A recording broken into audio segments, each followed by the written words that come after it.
मंडळी, शेतीपूरक जोड व्यवसायात प्रामुख्याने कुक्कुटपालनाने वेग घेतलाय।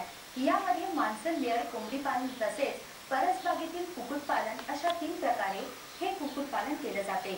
मांसल आणि लेअर कोंबडी पालनासाठी येणारा खर्च हा जास्त असतो। यामुळे सर्व शेतकरी असे पालन करू शकत नाही। यामुळे अनेक शेतकरी आता कमी खर्चात अंशतः बंदिस्त पद्धतीने गिरिराज आणि RIR या कोंबडीचे पालन करत आहेत। मंडळी, गिरिराज कोंबडी ही ग्रामीण कोंबडीसारखी जलद वजन वाढणारी तसेच भरपूर अंडी देणारी आणि रोगप्रतिकारक शक्ती जास्त असलेली जात आहे। यामुळे याच्या पालनाकडे अनेकांचा कल वाढतोय। मंडळी, अशा कुक्कुटपालनासाठी सरकारी दरात पिल्लांचा पुरवठा केला जातो।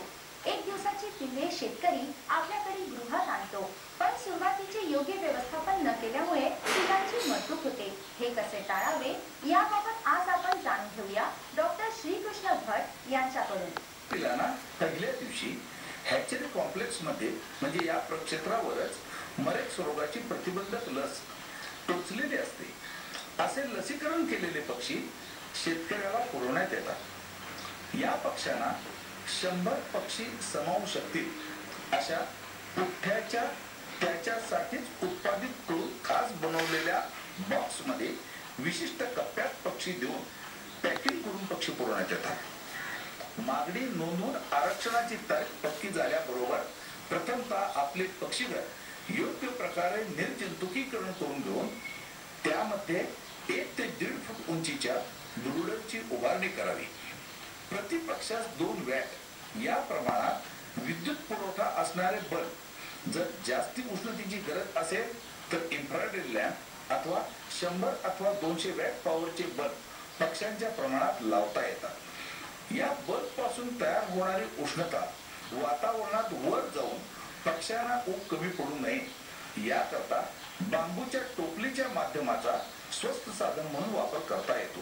प्रवासातून आलेली थकलेली पिले सरळ न सोडता प्रथमतः त्याला पुरेसे चोची बुडण्या इतपत ग्लुकोजचे पाणी पाजून त्यांचा थकवा दूर करून त्यांना पाणी पिण्याची चटक लावून नंतर सोडणे आवश्यक आहे। याकरता 5 ते 8% ग्लुकोजचे द्रावण करून त्यामध्ये त्यांच्या चोचीत थेंब जाईल या पद्धतीने चोची पाण्यात बुडवून हे पक्षी ब्रूडर खाली सोडण्यात येतात। योग्य तापमान असेल म्हणजे 95 डिग्री फॅरनहीट या तापमानात पक्षी तिथे आनंदाने खेळीमेळीच्या वातावरणात सर्वत्र ब्रूडर मध्ये पांगलेले दिसतात। जर सर्व पक्षी एकत्र गोळा होत असतील तर त्याचा अर्थ त्यांना ऊब पुरेशी नाही।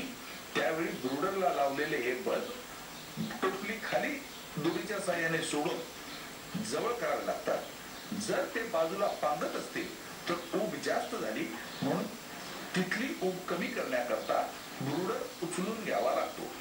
या पद्धतीने किमान 2 आठवडे या पक्ष्यांना कृत्रिम रूप देणे गरजेचे आहे। पक्ष्यांच्या अंगावर पुरेशा प्रमाणात पिसांची उत्पत्ती झाल्यानंतर बाहेरच्या वातावरणाबरोबर समरस होण्या इतपत उष्णता त्यांच्या शरीरात तयार होऊन टिकून राहू शकते।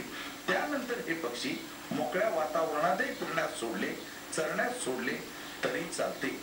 पहिल्या 3 दिवसात या पक्ष्यांना अन्न व अंगाखालचे बेडिंग म्हणजे तुस हे ओळखण्याचे ज्ञान नसते। या कालावधीत ब्रूडर मध्ये पसरलेल्या तुसावर सुरुवातीच्या काळात स्वच्छ कागद, वर्तमानपत्राचा कागद असे माध्यम ठेवून त्यावर तांदळाच्या कण्या किंवा मक्याचा भरडा अशा प्रकारचे खाद्य द्यावे लागते। या पक्ष्यांना हॅचरीतच पहिल्या दिवशी मरेक्स रोगाची लस दिलेली असते। 5व्या दिवशी लासोटा या रोगाचा प्रतिबंधक लसीचा 1 थेंब नागपुडीत सोडून लसीकरण करता येते। सदरचे तंत्रज्ञान अत्यंत सुटसुटीत व सोपे असून थोड्या प्रात्यक्षिक अनुभवाने कोणीही आत्मसात करू शकतो।